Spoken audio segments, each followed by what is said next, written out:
Welcome to the Unknown Webcast, and as always, in case you haven't figured it out, I am so conservative that I have trouble turning left even when I'm driving. This is broadcast number 19, and our guest tonight is a friend and a fellow EM&R member, that's Evangelical Ministries to New Religions, Dr. Robert Stewart. Dr. Stewart is professor of philosophy and theology at New Orleans Baptist Theological Seminary and the chair of the Greer Hurd Chair of Faith and Culture.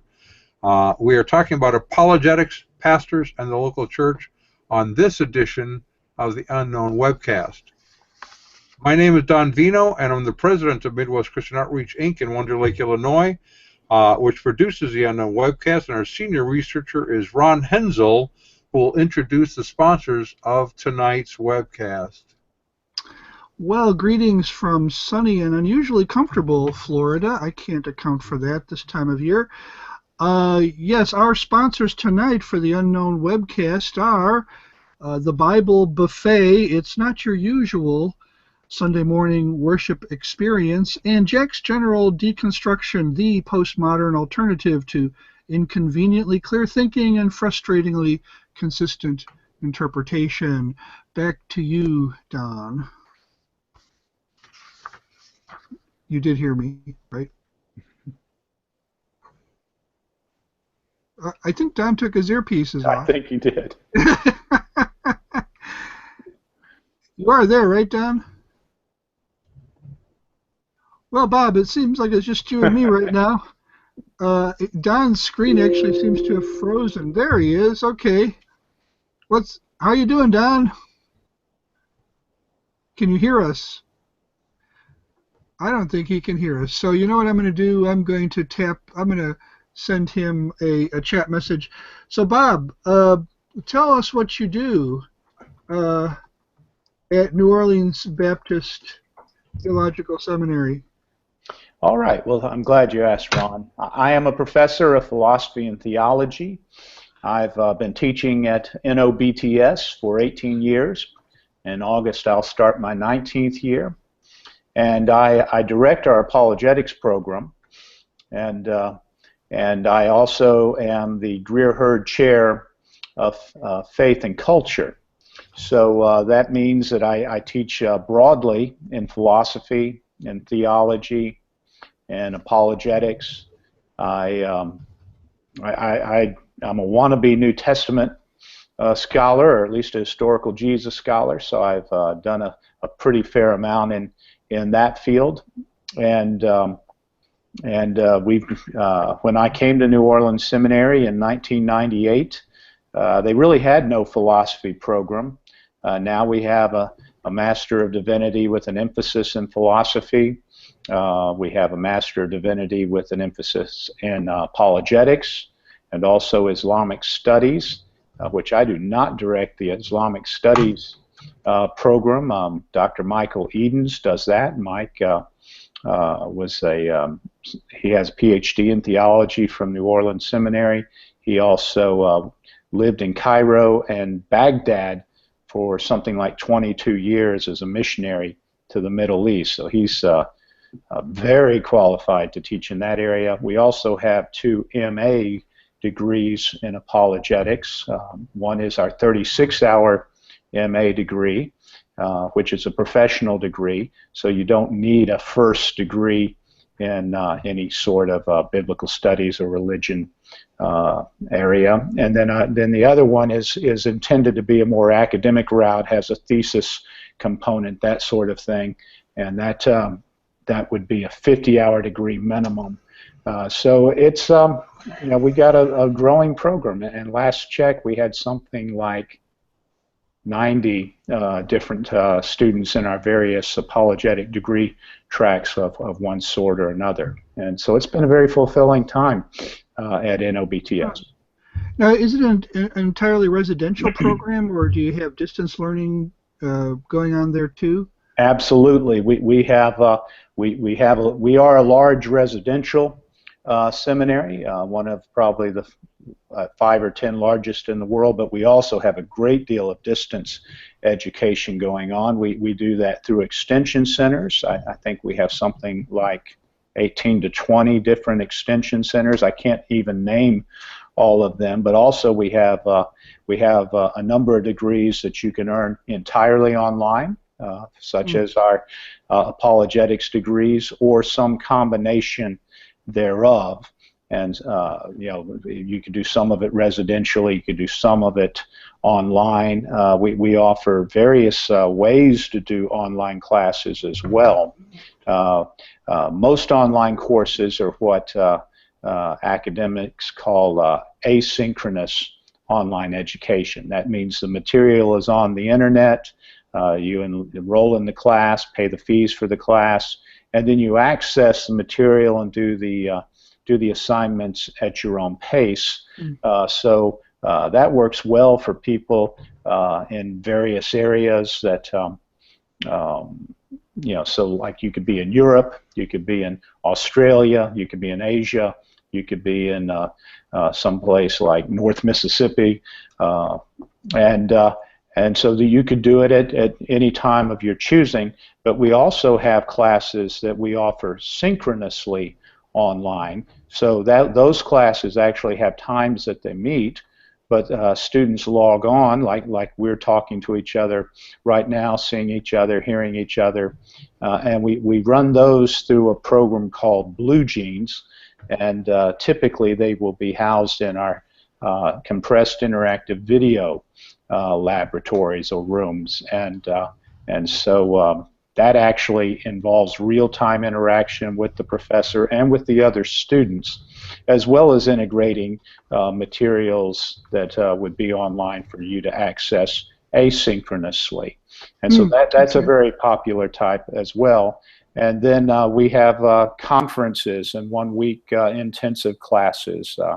We're very proud of our Defend Apologetics Conference that we've had since 2009. And that's a 5-day apologetics conference. And I know this will sound self-serving, but I think it's the best apologetics conference in the world for the price. The registration fee for the week is only $120. We put together rooms and lodging packages for those who want to access them. So we offer 5 nights and 13 meals for $200. And you can't do that at Motel 6. No. And, do you leave the light on for everybody? We expect students to be grown-ups and turn the lights off when they leave. Okay. But so we have that sort, and we actually offer course credit through that, and so we will offer 7 or 8 different classes when students come for that, and they can sign up for as many as 3 different courses per conference. Now, what we do is all of the assignments are post-conference assignments. So students would come to the conference and enjoy the conference, and it'll be it's amazing stuff. We go from morning till evening. We do break for lunch and we break for supper and so forth, but we'll have 2 plenary sessions every morning, and for the plenary sessions, we bring a major Christian apologist in. So we have people like Gary Habermas or Paul Copan or Sean McDowell or Greg Kokel or Nancy Piercy or Doug Grothheis and on, James Walker, Rob Bowman, are every year speakers for us, Tim McGrew, plus and then we have breakout sessions in the afternoon, and so we'll have 7 or 8 different things going on at the same time, and we have 3 slots of those throughout the afternoon. So students go to that, then they break for supper and a little bit of free time, then they come back in the evening and have another plenary session plus worship. And we record all of it, and we give all of it to everyone who registers for the week. And we live stream the plenaries free, and so that it's fabulous event. And then what they do after the conference, if they're enrolled in a class, is that they have due dates that they have to hit for their assignments. So they do book reviews, they do interviews, they do research papers, those sorts of things. And also we we want them to do session summaries. So they'll go to a breakout session, and so depending on the class, we may ask for a dozen one-page summaries of what that breakout session was, summarize it, critique it, tell us where you agree, disagree, how it could have been better, that sort of thing. But do it all in one single-spaced page. Mm-hmm. And that kind of builds some accountability into it, that yes, you actually did go, but because you get all of the audio, you can hear things that you weren't able physically to attend. And I know you guys have had the experience of going to conferences, and at one slot there's really nothing that you're interested in, and the next slot after that there will be 3 or 4 things that you're interested in, but you have to choose which one you're going to attend. By giving them all of the conference audio-wise, they can overcome that. So it really is. I'm just wondering, couldn't I self-identify as multispatial and just be at all of them? Well, yeah, yes, you could, but you could also identify as a pineapple, and but as it's hard to do the summary. My interest in apologetics goes back to my very first few months of being a Christian. Mm-hmm. Although I didn't know it, what I was interested in had a name, and I didn't know that name was apologetics at the time. And I gained that interest by having face-to-face confrontations with Jehovah's Witnesses, as I, within 6 months or less, about 6 months after I became a Christian. And over the years, I've developed this, I guess I'll call it a schema, or a kind of a ranking in my mind, as I've learned more and more about the field and just how much it covers. I see it as almost like a household with 3 children. The first one is the fair-haired child, and that is apologetics, defending faith itself, or God, or the God of the Bible, to an unbelieving world.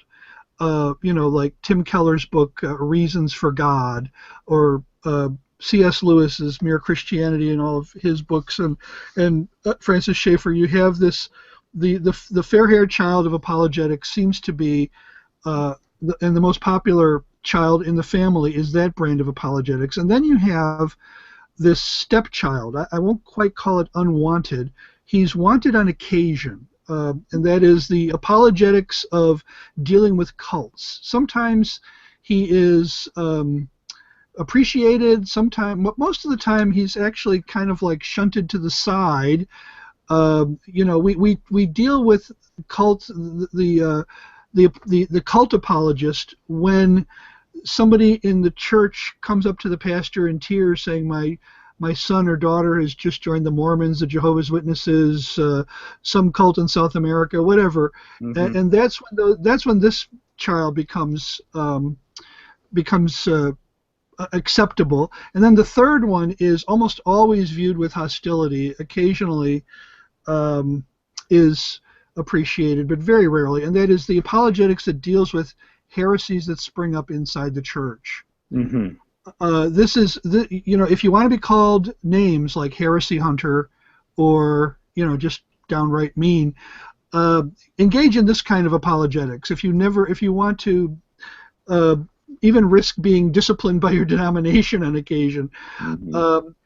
And yet, when the Apostle Paul warned the church, and when Jesus warned the people, that's where they started.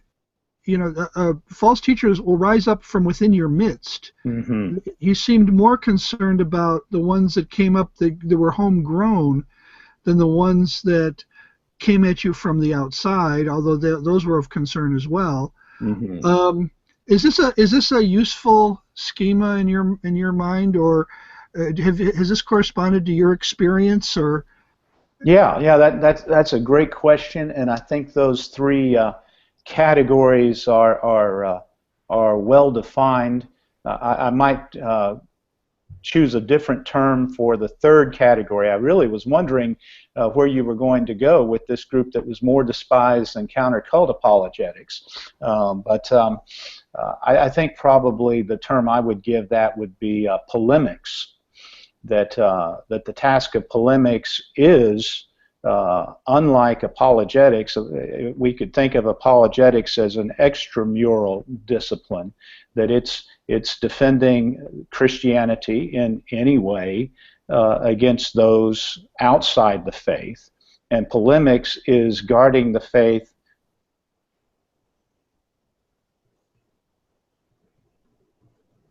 Oh, we got a screen freeze. Yeah, I wonder if he knows. I don't know. Oh, this is a night for technical difficulties. Yes, it is. I don't know. If you can hear us, you might need to exit out and come back in.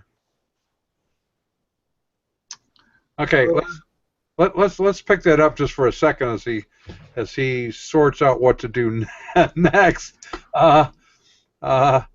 We have some experience with that third one.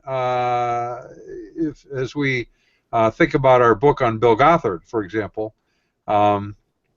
we kind of started on that endeavor in the 1990s. We didn't really want to do it because it was dealing with false teaching within the church, and that's not popular generally.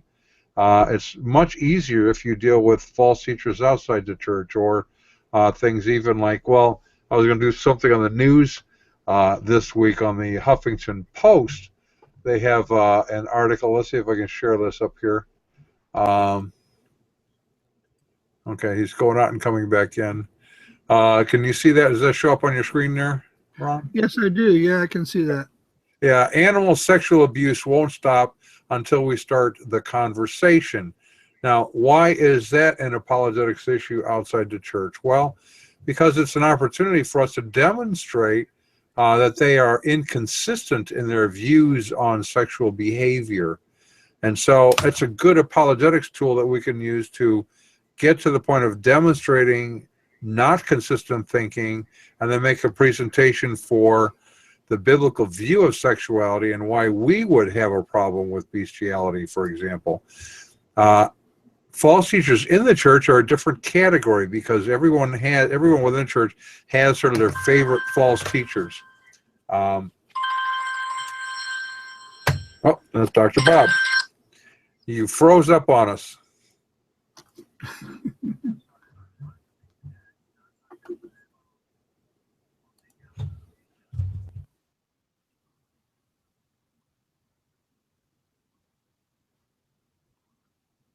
Where do we stand? Well, I seem to be the only one here. Hold on, Ron. I'm on the phone. Maybe you could do a commercial or two while I'm getting Dr. Bob going again. Okay, why don't you turn your mic off and I will do that. Yes, well, I'm going to scramble now because we're having unusual technical difficulties. When we have these, we usually have a little bit better handle on the situation than we do tonight. All right.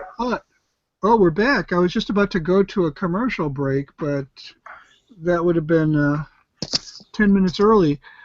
You're back, Dr. Stewart. Right. So what was the last thing you guys heard? Well, you know, you were making a distinction between apologetics and polemics, and in my mind, I've always thought of apologetics as a defense of the faith, and polemics in terms of going on offense. It sounded to me as though you were reserving polemics for apologetics within the church. Yeah, sort of like Nicaea. Well, sort of like, but one of the things like Ron and I were just talking about is we really experienced this with Bill Gothard, and Dr. Stewart was one of the blurbs on the back of the book as well. When we first kind of started getting involved with that, we weren't really in favor of it. We didn't want to deal with it at first, because if you deal with false teaching outside the church, and we're looking at this animal sexual abuse, won't stop until we start on the Huffington Post site, you know, you're kind of heralded as a white hat guy, kind of the first one that Ron had mentioned. Right. if you deal with cults, you are, as he pointed out, kind of the ugly red-headed stepchild of the church. Mm-hmm. You're not highly regarded. You're seems sort of like a little bit of a troublemaker. Why would you bother those poor people? They're choosing to believe that, and you're wasting your time anyway. They don't leave until someone loses a family member, and then all of a sudden you are their best friend. Right. When you deal with false teachers in the church, like Bill Gothard, we didn't want to do that, as I had said, but as we wrestled with the problem, we asked a question which I didn't like, and that was, if we don't have the integrity to deal with false teachers inside the church, don't we give up the right to deal with false teachers outside the church? Right. And so that kind of launched us on that. And about the same time, we were dealing with the whole Y2K thing, if you remember that. Mm-hmm. The world is going to end in total blackness and meltdown. The computers are going to die, and we'll be eating our children after the clock ticks over at midnight of the year 2000. And we did an article. We said, this is not going to happen. If anything, it'll be a bump in the road, if that. And it turned out it was like zero. It was less than nothing. However, we lost half our supporters over that because we were narrow-minded. Don't you believe in the Bible? These kinds of questions, and it's astounding to me. When we did Bill Gothard, we got the same kind of thing. How can you attack God's anointed? I don't even know why I'm going on that rant, except we run into that a lot. Well, I think whenever you deal with the internal apologetic, which let's call it polemics. In other words, it's almost like if you think of us as kind of like the immune system of the church, Right. and something has invaded the body, and we're attacking it, which is what polemicists do. They attack the false teaching. So we're these T cells or whatever you want to call us, and we're going after this thing that's invaded the church. Mm-hmm. I mean, I've got stories going back to the 1980s when I was a very young Christian. In one of these accounts, we had a fellow in our church who was a neo-Nazi. He was actively distributing literature put out by the Church of the Aryan Nation. Mm-hmm. And yet, who was the bad guy?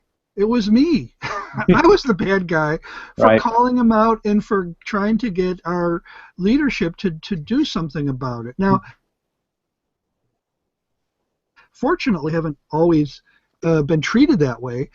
There was another indication where we had people, we had one fella, he was in the choir and his wife was an instrumentalist in our worship service, and it comes out in a Bible study that they deny the physical resurrected body of Christ. And I'm very glad to report that within a few weeks they were gone because they discovered that we kind of take doctrine seriously in our church, and this was not going to be an acceptable one to hold. I'm sad that they left. I mean, I'm not glad that we lost them, but I'm sad that they didn't repent. I'm sad that in fact we saw teeth and fangs and claws come out from them.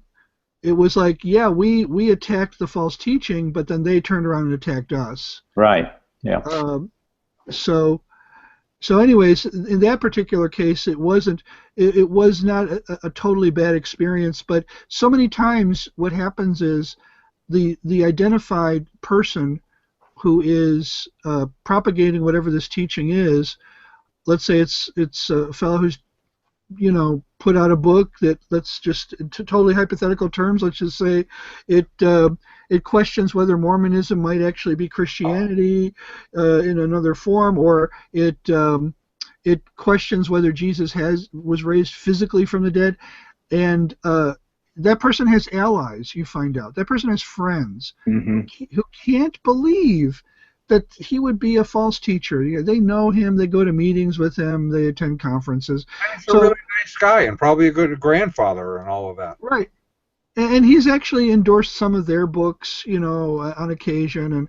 And so you see a kind of a circle the wagons mentality, or I'm not sure exactly how it goes in every situation, but very often, I think, for instance, with Gothard, he reached out to people who he thought were his allies, And but actually he did more of his own. He ran more of his own interference and put up more of his own defense. But in many of these other cases, you see the person who is being critiqued assemble an entourage around him to defend himself, and then they become his defense. Well, we had that. We had that in Trinity. I was sharing with Bob earlier. I met Dr. Geisler in 1991. As we, who were missionaries to Jehovah's Witnesses, were dealing with a book that had come out that really defends the Watchtower's view of the resurrection. And it is a book that was put out by a professor at Trinity Seminary, Dr. Mary J. Harris, who was arguing for a non-physical resurrection.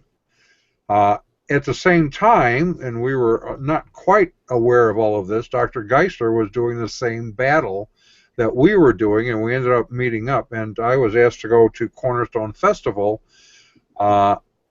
which was kind of interesting because for those who don't know what that is, it sort of was like a Christian Woodstock and a flea market. They had a lot of Christian bands there and some world-class apologetics teaching as well. And I told him I didn't really want to go camping with 25,000 of my closest friends. It's not my idea of a good time. But Dr. Geisler offered to let me share his hotel room, so that's how we met. I was flabbergasted, I have to tell you, with the amount of pastors that came through the booth whose first question to us was, how do we know the resurrection was physical? My response was, have you read the Bible? I'd start there, wouldn't you? But that whole thing at Trinity at the time is what you were talking about, because we had, solid professors at Trinity who were coming out to defend Murray Harris because they knew him. He's a nice guy. He's been with us a long time. He's a good scholar. He's a good language guy. How can you attack him? He's a faithful husband and a good grandfather. And we're going, all those things may be true, but he's still heretical in his view. Yeah, so I think what you're putting your finger on is that doctrine matters, and that many of our churches have been deficient theologically in discipling their people in how to think and what to believe. They may do a good job relationally. They may bring people in to community and that sort of thing, and they may get over the basics of the 4 spiritual laws or something like that, and but they don't give people a way to go deeper in their understanding of the Christian worldview, the implications of biblical teaching, of the lordship of Christ, and so forth.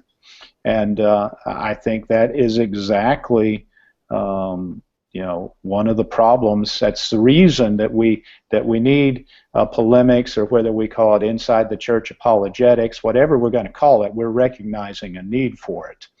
And that's one of the reasons why you're exactly right. The New Testament, Paul warns against false teachers, not enemies of the faith, but false teachers who would come among you like wolves in sheep's clothing and so forth. And Jesus, I think, also gives some of the same warnings as well. But we just have to, the Great Commission says, make disciples, teaching them to observe all that I have commanded, not simply getting them through the waters of baptism, getting them on the roll, involving them in outreach and so forth. So we need to recognize that if the greatest commandment is to love the Lord your God with all that you are, that includes your mind as well as your heart and your strength and your soul and so forth. So I think it's a deficiency in how we train people up in the faith and disciple them. I think so too. Dr. James Sire, I had become pretty good friends with him some years ago, and one of his complaints about what he saw going on at the church, this is 20 years ago, was that the life of the mind, in his opinion, was virtually abandoned. Loving the Lord God with all your heart and soul seemed to be fairly easy for most Christians, but the mind is somehow left out of the equation, in his opinion. Mm-hmm. And Os Guinness kind of said similar sorts of things. You also alluded to Christians knowingly getting through the four spiritual laws okay, and I have been saying probably for the last 5 years or so that the four spiritual laws were pretty effective for evangelistic tool maybe 25 years ago, but we're living in a post-Christian society. We don't even have the same definition of God anymore. That's right. So how does that affect, say, apologetics versus the four spiritual laws and evangelism? Yeah, well, I appreciate the comment that we're living in a post-Christian culture, because we certainly are.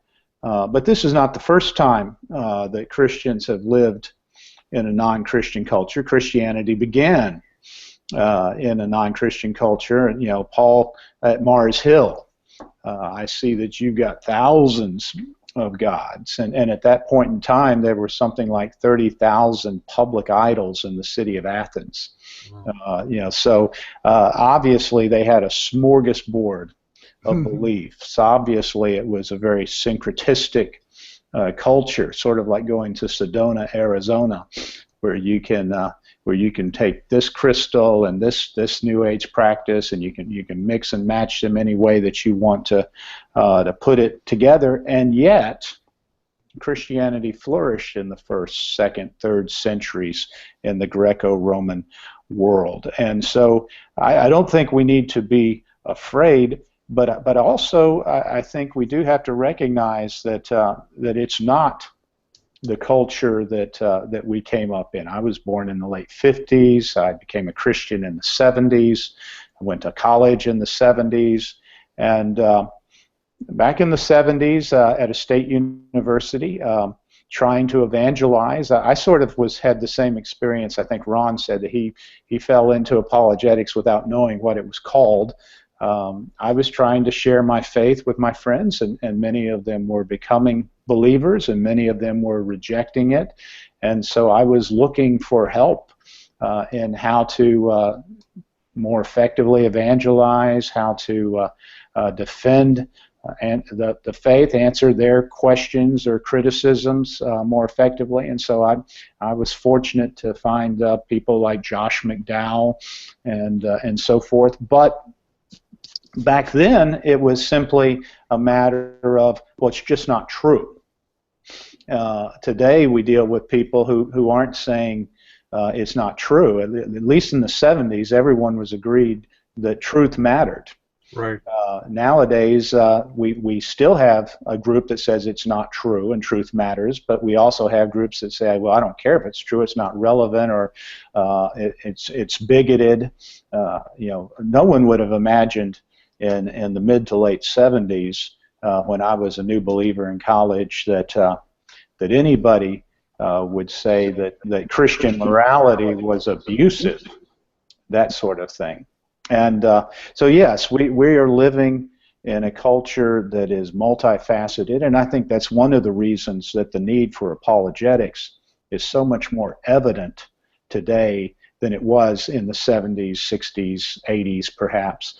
But there has never been a time in Christianity where we didn't need Christian apologetics. The Bible commands us to do it in 1 Peter chapter 3.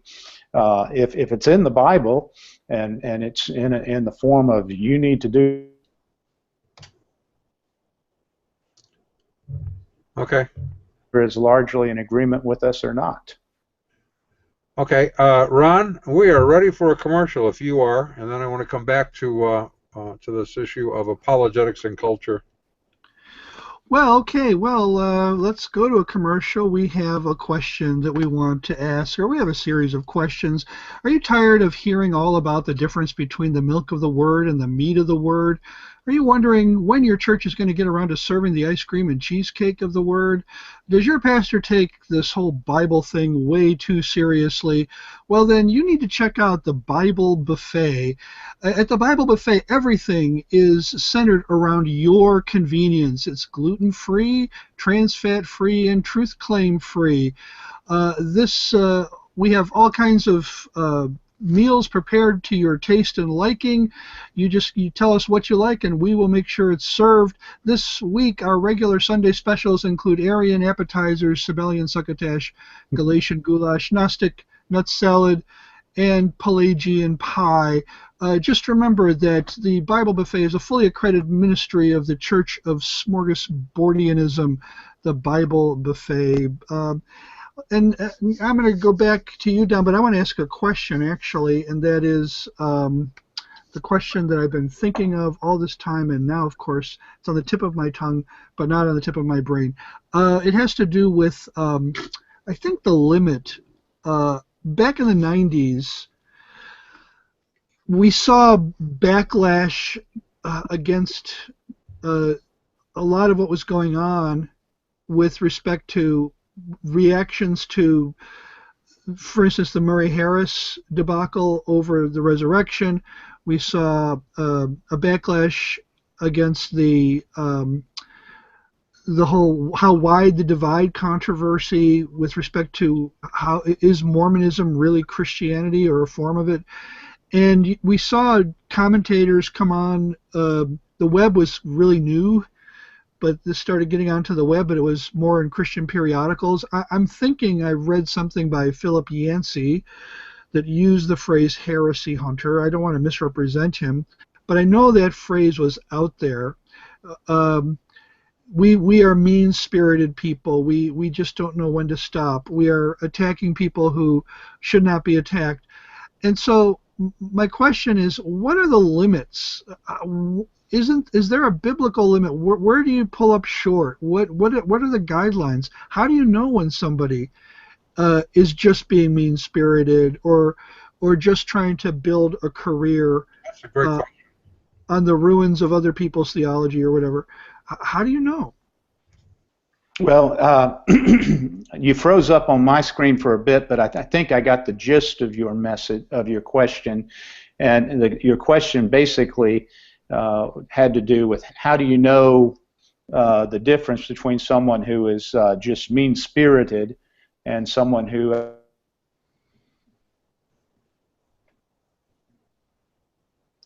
This is a problem, isn't it? It Is he freezing on yours too, Don? He is, yes. All right. So should I just boot out and reboot back in? Oh, you're back. You're back again. You're back. I think what I'm going to do is every time this starts up, or even before, I'm going to turn off my mic and see if that helps. I thought it did the last time. So when you're talking, Dr. Stewart, I'm going to have my mic off. Okay. Well, I think we do need to recognize that it's possible that there is some substance to the charge, and that the person who is identifying a substantive issue is also mean or mean-spirited. The two are not mutually exclusive. And of course, there are people that just love controversy and maybe do make a tempest in a teapot, make a mountain out of a molehill. We have to recognize that that's the case. I think the issue comes down to facts. That there is a fact to the matter. And if it's a doctrinal matter, there is still doctrinal truth. And so then we do have to say, well, what have Christians historically believed? How have we understood these passages to be interpreted? And we do recognize that church history does not have the same authority as God's Word. Right. There have been mistakes made down through church history, or there wouldn't have needed to be a Protestant Reformation, for instance. But we do have to put our position into a coherent argument. We have to do the hard work of biblical exegesis. We also have to do some theological triage. there is a truth to the matter of whether infants should be baptized or whether we should practice believers' baptism. But I have many friends who I would say are evangelicals and Orthodox Christians that I work with on a routine basis who disagree with me on this matter. There are matters that we can work together in apologetics and evangelism and cultural engagement that don't rise to the level of being heresy. How we deal with that here, because Ron and I are clearly on different camps on these kinds of issues, is we have what we call the essentials of the faith. That would be, deity of Christ, Trinity, salvation by grace alone, through faith alone in Christ alone, the really core stuff. And then we have what I refer to as the mechanics of the faith. That would be, how does God do stuff, and how do we live the Christian life? It seems to me that there's more latitude there because scriptures seem to be maybe less clear on those than they are on the essential main plain things of the faith. Right. So you can disagree on infant baptism versus adult immersion baptism, or maybe no baptism, and still be a solid believer, follower of Christ, even though you disagree on that mechanical aspect of the faith. Right. Yeah. For example, I mean, I'm an elder in the PCA, Presbyterian Church in America, so I would subscribe to infant baptism, and I'm also a Van Tillian presuppositionalist in my apologetics. So, but I like Don anyways. He's a nice guy, and you're beginning to. You're predestined to like me, Ron. Yeah. And you're beginning to grow on me too, Dr. Stewart. So I just want you to know that I am by no means implying that anybody who doesn't hold to my position is a heretic. Yeah. We have bigger fish to fry than these. Yeah. When it comes to protecting the church. That we have more in common than we have. At least I hope we do. I'm pretty sure we do. It's like. Go ahead. So in answer to your question about how do we distinguish, I think we do recognize that that it is possible that there's a substantive issue and somebody is going overboard or being too personal in their criticisms rather than substantive in their criticisms. And it's also possible that there's no significant issue.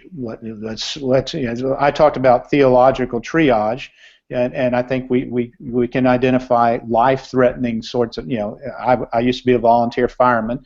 When we would respond to a disaster, you dealt with the life-threatening thing, injury, before you dealt with the injuries that were going to be significant, but they weren't going to be life-threatening, versus before somebody who was just uncomfortable.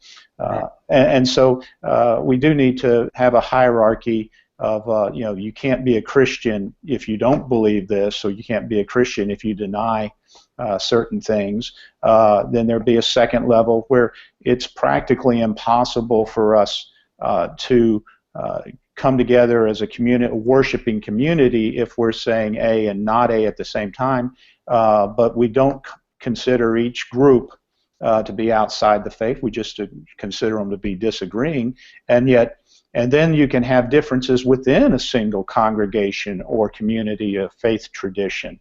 As Southern Baptists, we don't take a position concerning Calvinism or Arminianism or millennial positions, those sorts of things. You can be a Southern Baptist and a premillennialist or a postmillennialist or an amillennialist. Those sorts of things, they're clearly differences, and clearly not all positions are correct, but they're more on the this injury makes you uncomfortable rather than, but take 2 aspirin and you'll feel better tomorrow, rather than you need to go to the emergency room, rather than you need to be care flighted.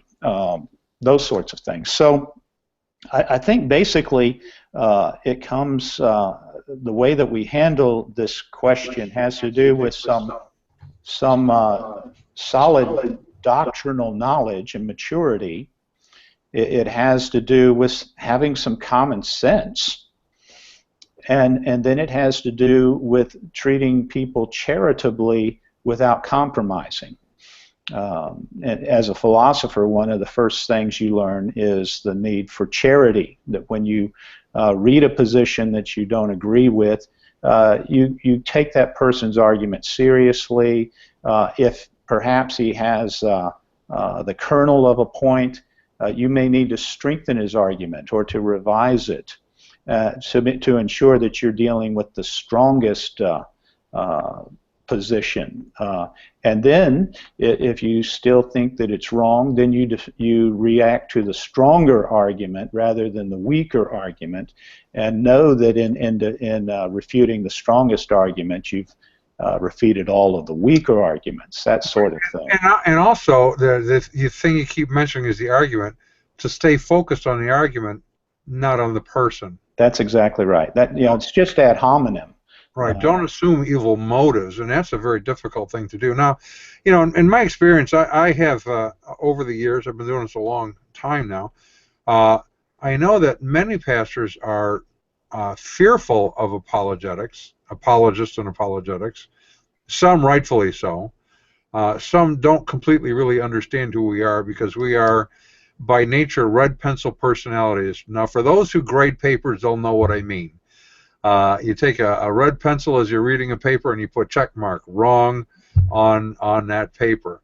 And it's a little off-putting to some pastors to know, for example, that I'm going to be sitting in their congregation week after week. They might get a little nervous because, am I going to have my red pencil on every sermon? Mm-hmm. How do we overcome that with pastors? Now, I know how I've done it with my pastor. We have spent a great deal of time talking through issues, explaining, why I do what I do. He completely understands it. And I let him know that I need to be, and this is key, accountable for my behavior, as well as churches being accountable for their doctrine. Mm-hmm. They're both true. They're both important. Right.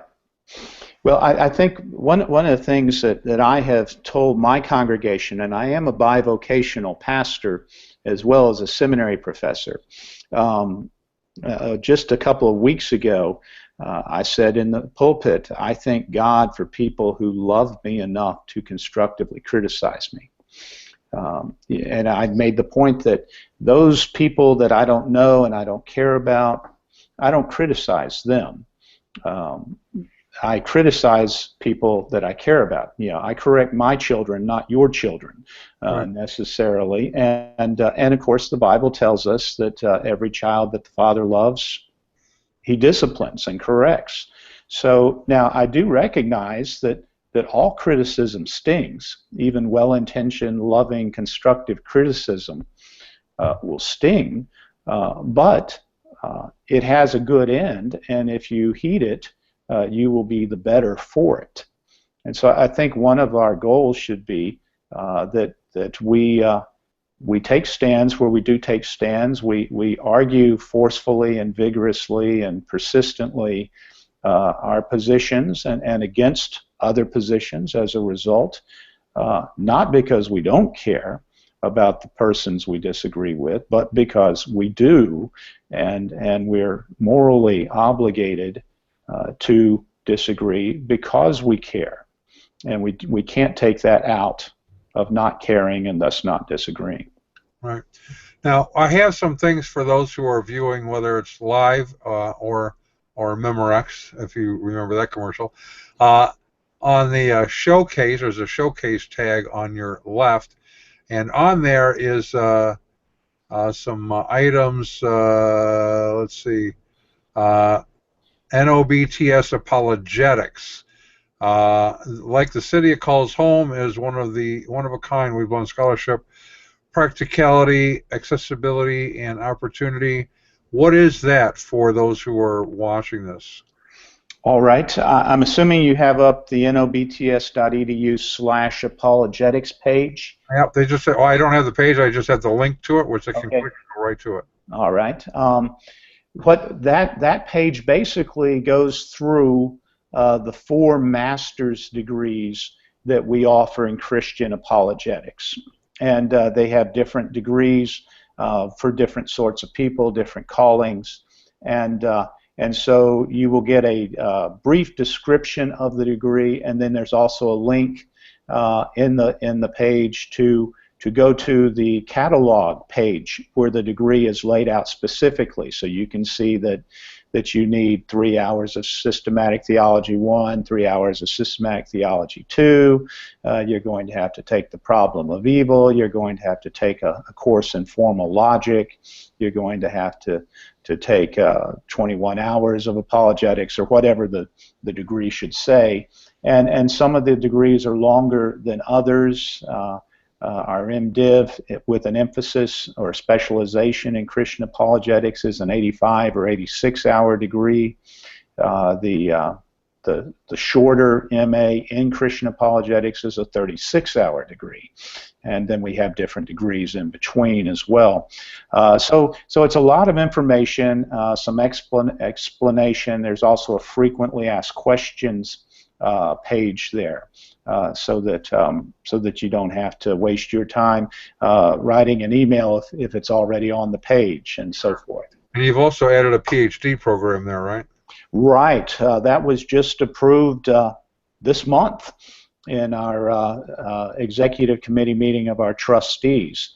And the PhD is a very rigorous academic degree.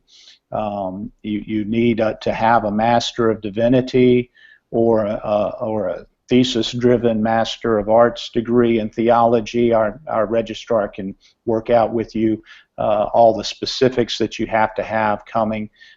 It requires 12 hours of Koine Greek or New Testament Greek. It requires 12 hours of Biblical Hebrew.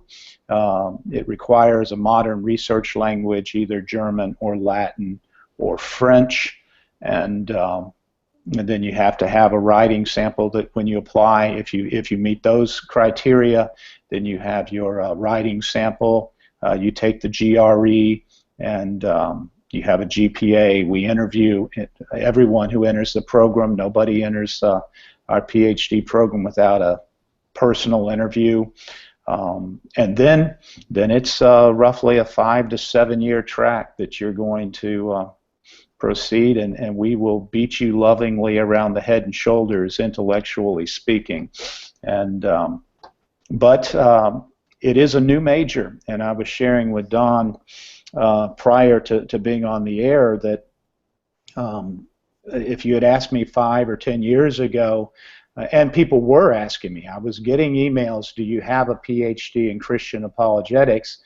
I was saying no, and we're not going to. And the reason was not that I didn't think apologetics needed to be done well. I think apologetics needs to be done extremely well, and I think apologetics is connected to virtually every area of ministry in the church. Obviously, it has a connection to evangelism. It has a connection to missions. It has a connection to teaching and theology.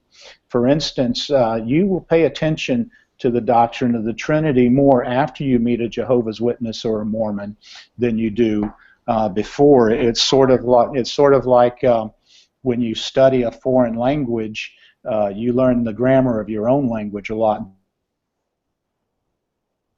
Absolutely, yeah. It makes a difference because must worship in spirit and in truth. So it wasn't my concern or saying we're not going to have a PhD in apologetics had nothing to do with how I felt about apologetics.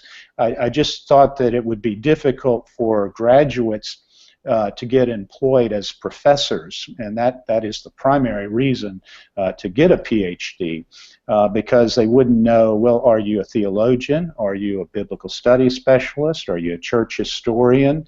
Or are you an evangelist? And the answer would be yes, yes, yes. Are you a philosopher? Yes.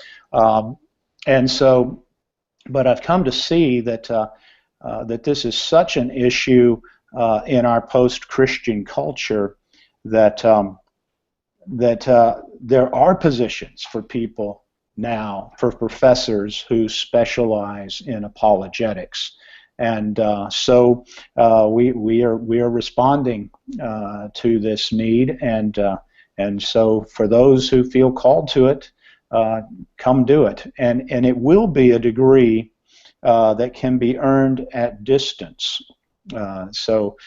Through well, and you know, you're saying not only positions as university, but in my opinion, bigger churches should have on staff an apologist, someone trained in this, because it does impact so many areas of the church, more so today than, you know, maybe 25 years ago. As you point out, apologetics has always been important, but it seems that there's periods of history where it becomes more important as a tool for the church.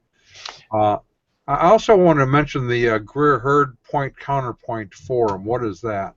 Okay, that is a program that began in 2004, although our first forum was actually in 2005. We took a year to lead up to it. It began as a 5-year pilot program. And so it began because we had a gift given by a Christian couple, Bill and Carolyn Hurd. And so Carolyn's maiden name was Greer, and so it was named after their parents. Thus, it's the Greer Hurd Forum. And this was an idea that I had and shared with our vice president of development at the time, Charlie Harvey. And I said, wouldn't it be great if we could bring in a world-class evangelical Christian scholar and a world-class scholar who was not an evangelical, whether it would be a liberal or whether it would be an agnostic or an atheist, and have them debate or dialogue on a topic of significance in terms of theology or culture. And so he mentioned this idea to Bill Hurd, and Bill Hurd liked the idea. I haven't mentioned yet that Bill Hurd was a multimillionaire and a longtime donor to the seminary. So Bill gave $500,000 to endow the chair that I now hold. So that pays me a little more than the average professor, but that's still kind of like being the tallest midget in the world. And then he gave $125,000 for 5 years of trying it out as a pilot program, and we're now going on year 13.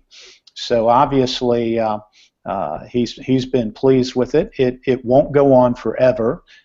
We know that, but we've exceeded our shelf life, and so we feel very good about it.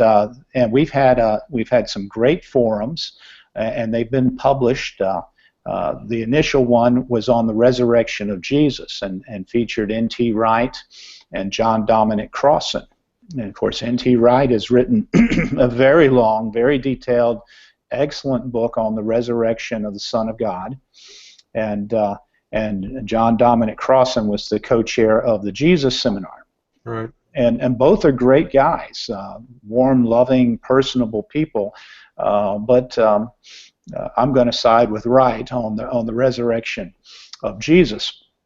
And then the next year we had William Dembski and Michael Ruse debate intelligent design. The year after that we had Alistair McGrath and Daniel Dennett debate the future of atheism. We had Bart Ehrman and Dan Wallace debate the textual reliability of the New Testament.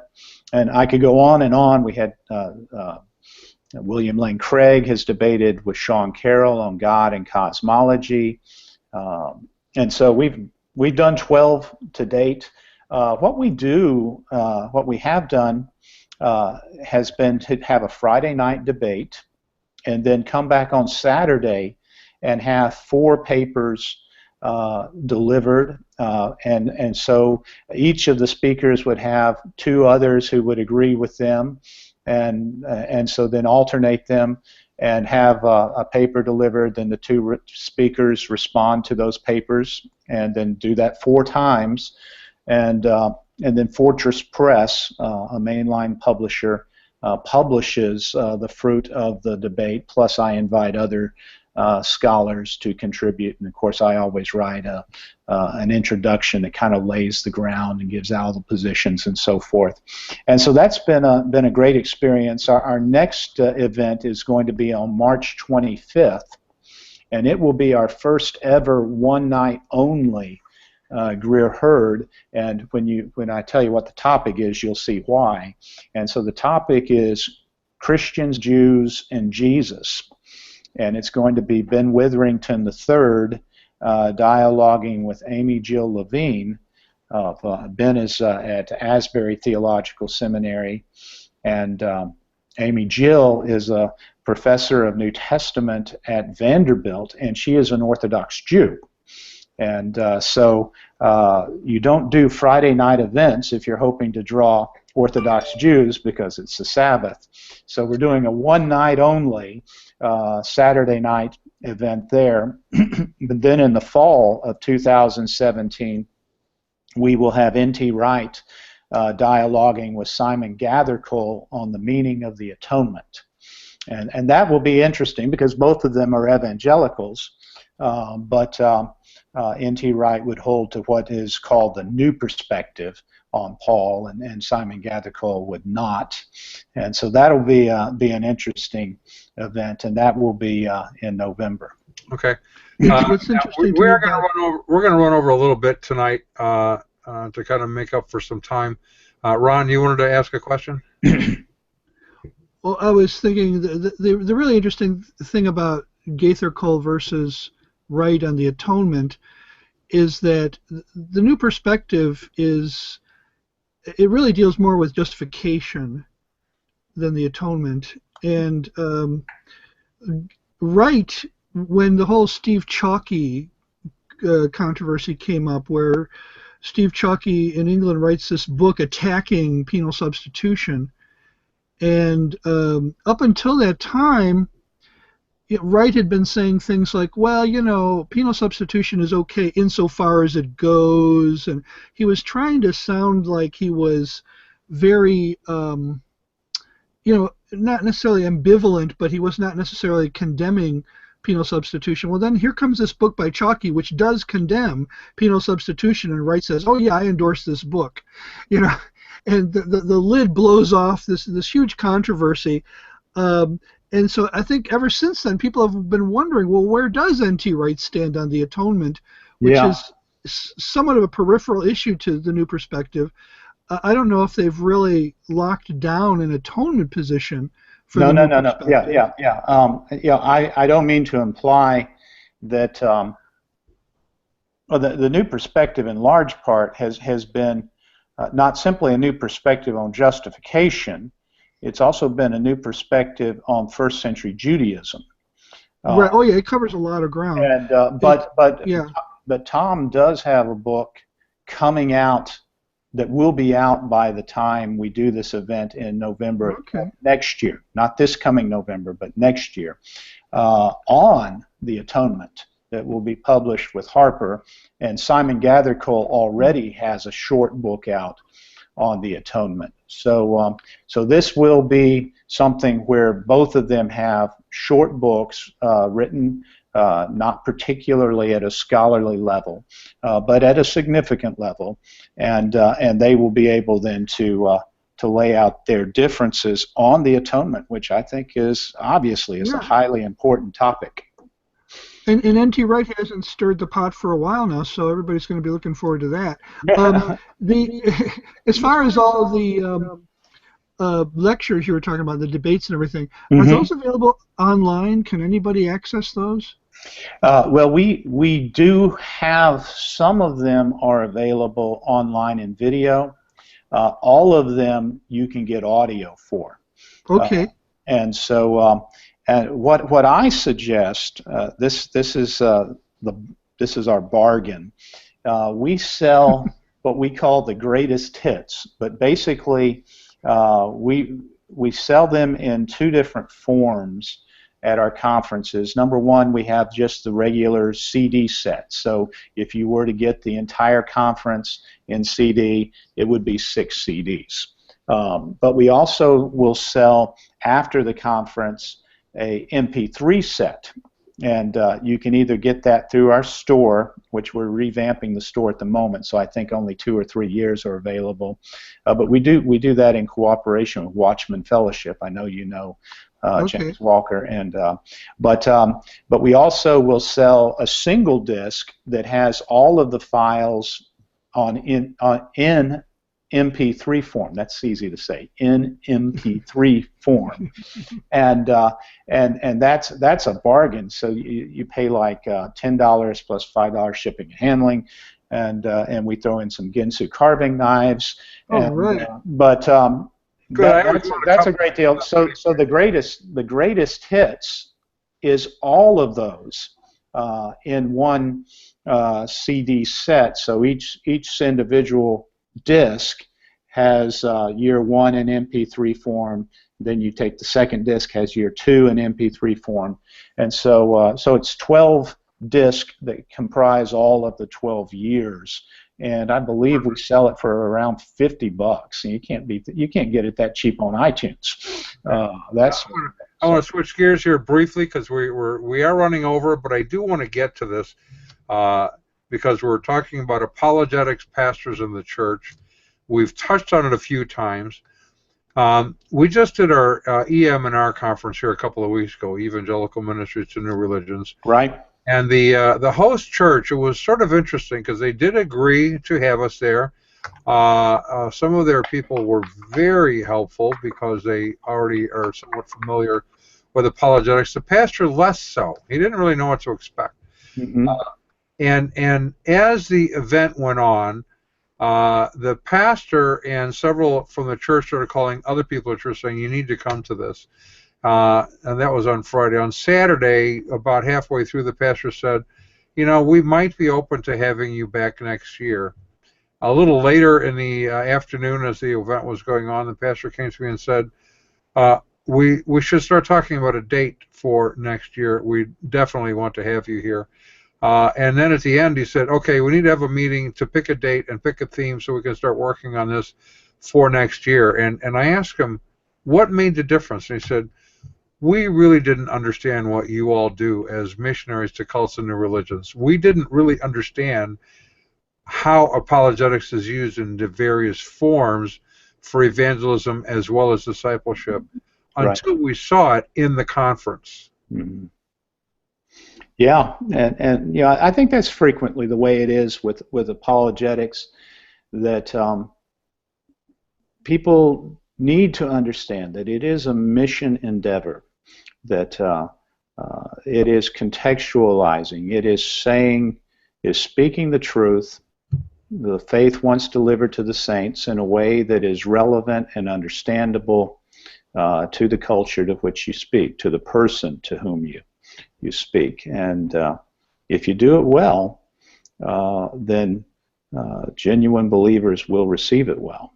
And so it should be a tool that the pastor and elders can see used in the church to advance the gospel presentation to unbelievers, mm-hmm.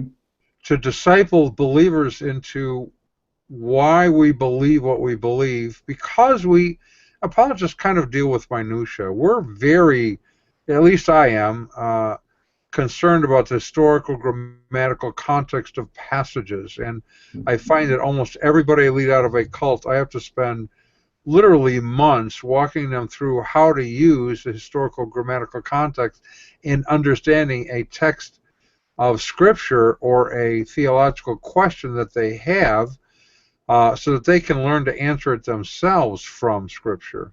Right. And so pastors shouldn't really be as afraid of it, but that also means that those who are involved in apologetics need a higher degree of accountability from a pastoral perspective, I think. Well, sure. James tells us that, doesn't he? That teachers will be held to a stricter standard. Right. So, well, guys, it is 8:40. We're 10 minutes over. I have appreciated having you here. Sorry about the technical glitches. I have no idea what happened with my headset. It was just went dead on me all of a sudden, but we got through.